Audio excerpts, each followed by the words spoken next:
ఫ్యామిలీలో thyroid cancer ఉన్నట్టయితే మీరు ఏం చేయాలి? హలో గైస్, నేను డాక్టర్ రాజేందర్ బైశెట్టి, సర్జికల్ ఆంకాలజిస్ట్. ఫ్యామిలీలో థైరాయిడ్ క్యాన్సర్ ఉన్నట్టయితే, ఒకవేళ ఆ పర్సన్ బ్రతికి ఉన్నట్లయితే మీరు చేయాల్సిన పని, అది ఏ రకమైన థైరాయిడ్ క్యాన్సర్. ఎందుకు అనంటే థైరాయిడ్లో 4 రకాల క్యాన్సర్స్ ఉంటాయి. అవి papillary thyroid cancer, follicular thyroid cancer, medullary thyroid cancer, anaplastic thyroid cancer. ఒకవేళ ఆ పర్సన్లో మెడులరీ థైరాయిడ్ క్యాన్సర్ అయితే అది ఫ్యామిలీలో వచ్చే అవకాశం ఎక్కువగా ఉంటుంది. అంటే మీరు హై రిస్క్లో ఉన్నట్టు. ఒకవేళ లేదు, రిమైనింగ్ 3 క్యాన్సర్లు అయితే కొంచెం రిలేటివ్గా రిస్క్ తక్కువగా ఉంటుంది. 2, ఒకవేళ ఆ పర్సన్కి క్యాన్సర్ వచ్చినప్పుడు ఏజ్ 40 సంవత్సరాల కింద ఉన్నట్టయితే మీ యొక్క రిస్క్ అనేది హైగా ఉంటుంది.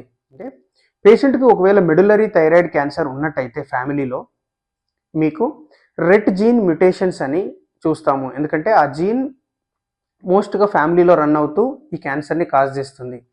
లేదు, పాపులరీ థైరాయిడ్ క్యాన్సర్ కానీ ఫాలిక్యులర్ థైరాయిడ్ క్యాన్సర్ కానీ అయినట్టయితే అదర్ జీన్ మ్యుటేషన్స్ మీలో చెక్ చేస్తాము. అవి పీటీసీ జీన్ మ్యుటేషన్ కానీ, బిఆర్ఏఎఫ్ జీన్ మ్యుటేషన్స్ కానీ, అలా ఇంకా అదర్ జీన్ మ్యుటేషన్స్ ఉంటాయి.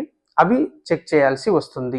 సో మీలో ఈ జీన్ మ్యుటేషన్స్ టెస్ట్ చేసినప్పుడు ఒకవేళ అవి ఉన్నట్టయితే మనం ప్రొఫైలాక్టిక్ సర్జరీ చేయడం ద్వారా మీలో రిస్క్ని తగ్గించడానికి యూజ్ అవుతుంది.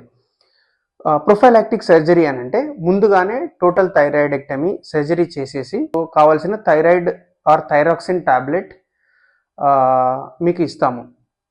ఒకవేళ పర్సన్ బ్రతికి లేకపోతే లేదా ఆ క్యాన్సర్ డీటెయిల్స్ మీకు తెలియనట్టయితే సో అప్పుడు చేయాల్సింది ఏంటంటే మీరు ప్రతి 6 మంత్స్కి అల్ట్రాసౌండ్ థైరాయిడ్ స్కాన్ చేసుకుంటూ అందులో ఏ చిన్న నోడ్యూల్ వచ్చినా దానిని ఎఫ్ఎన్ఏసి చేసి సో ఆ రిపోర్ట్ను బట్టి ఫర్దర్ యాక్షన్ తీసుకోవాల్సి ఉంటుంది.